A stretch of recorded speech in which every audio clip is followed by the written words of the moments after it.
అక్కడ మీరు కేటాయింపు తీసుకోవాలనుకుంటున్నారా? తెలంగాణ అనేది జీవనం మన నుండి డైరెక్ట్ బే ఆఫ్ బెంగాల్ పోతుంది. మన నుంచి డైరెక్ట్ బే ఆఫ్ బెంగాల్కి వెళ్ళిపోతుంది. జియోగ్రఫికల్ గా పారుతూ తెలంగాణని టచ్ అవుతూ బే ఆఫ్ బెంగాల్ పోతుంది. అవునన్నా, ఏపీ దగ్గరికి వస్తుంది అన్న. ఏపీ దగ్గరికి వచ్చి మన దగ్గర కట్ అయ్యి కింద భాగంకి వచ్చిన తర్వాత మనది కింద పోతుంది, బే ఆఫ్ బెంగాల్ పోతుంది. లిఫ్ట్ అందుకే అక్కడికి వెళ్ళి చేస్తున్నారు. చేసి అది వచ్చే పాయ అది ఒక ఫర్లాంగ్ 18 కిలోమీటర్స్ 100 కిలోమీటర్స్ అనుకుంటా, నాకు ఐడియా లేదు. గోదావరి నది మీ నుంచి ఏపీలో పోతుంది, ఏపీ నుంచి మీకు వస్తుంది. ఏపీ నుంచి మనకు వస్తుంది. ఏపీ నుంచి మీకు వస్తుందా? ఏపీ నుంచి మనకు వస్తుంది. ఓకే, అంతే కదా. నాకు తెలియదు కరెక్ట్ గా, మీరే చెప్పాలి.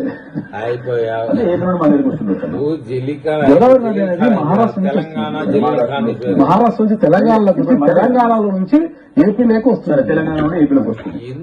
ఇంటర్వ్యూలు తెలంగాణకి వెళ్ళి ఏపీకి వస్తున్నా నేను, ఇట్లు పెట్టినాను. తెలంగాణకి వెళ్ళి ఏపీకి వస్తుంది.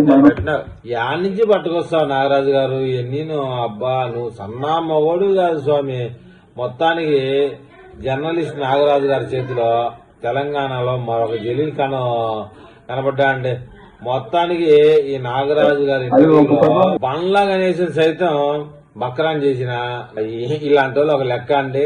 అయితే మొట్టమొదటిగా ఈయన ఇంటర్వ్యూలో జలీల్ ఖాన్ అనే ఆయన బక్రాయ్యారండి. తర్వాత చాలా మంది అయ్యారనుకోండి. అందులో మన ఎమ్మెల్సీ మాధురి మొగుడు అంటే దువ్వాడ శ్రీనివాస్ కూడా ఉన్నారు. చాలా మంది ఉన్నారు. ఇప్పుడు లేటెస్ట్ గా ఈ తెలంగాణ వ్యక్తి దొరికారండి.